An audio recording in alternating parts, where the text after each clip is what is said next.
It's Mary Jo. I'm here for Whatever I Want Monday. I have Patricia here, Raven, and Ducky. And we're going to read this story, Stand Tall, Molly Melon.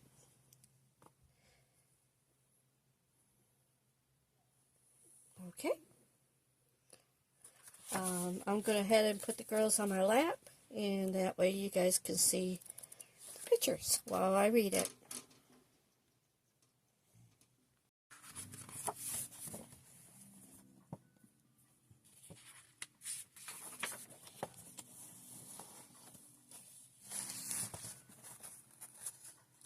Molly Melon stood just taller than her dog and was the shortest girl in first grade. She didn't mind. Her grandma had told her, "Walk as proudly as you can, and the world will look up to you." So she did. Molly Melon had buck teeth that stuck out so far she could stack pennies on them. She didn't mind. Her grandma had told her, "Smile big and the world will smile tight alongside you." So she did. Molly Melon had a voice that sounded like a bullfrog being squeezed by a bull constrictor. She didn't mind. Her grandma had told her, "Sing out clear and strong and the world will cry tears of joy." So she did. Molly Melon was often fumble-fingered. She didn't mind. Her grandma had told her, "Believe in yourself and the world will believe in you too."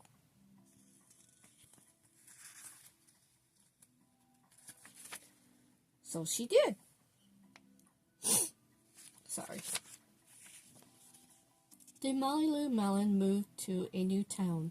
She had to say goodbye to her grandma and all her friends.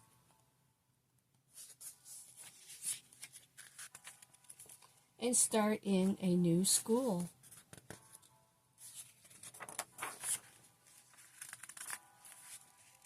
On the first day of school, Ronald Ducky called her Swimpo in gym class. When the game started, Molly Melon caught the football, ran under the legs of Ronald Ducky, and scored a touchdown.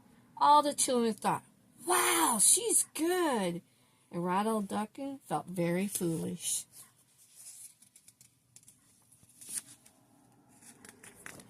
On the second day of school, Ronald Ducky called her Bucky-toothed Beaver.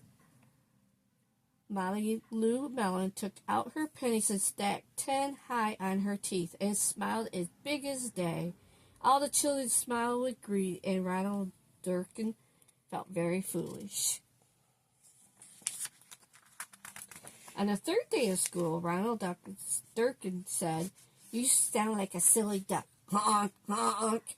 Molly Melon sang out a quack, so clear and strong that it made Ronald Ducky somersault backwards, hit his head, and have to go to the nurse. All the children cried with joy to be free of Ronald Ducky for the rest of the afternoon, and Ronald Ducky felt very foolish. On the fourth day of school, Ronald Ducky said that she made a snowflake all wrong. But Molly Melon opened up her paper and revealed the most beautiful snowflake of all. All the children, ooh, ah, even Ronald.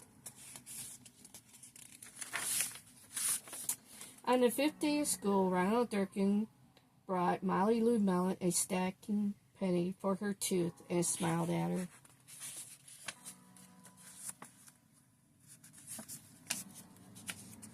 That night, Molly Melon took out a pencil and paper and wrote a letter to her grandma.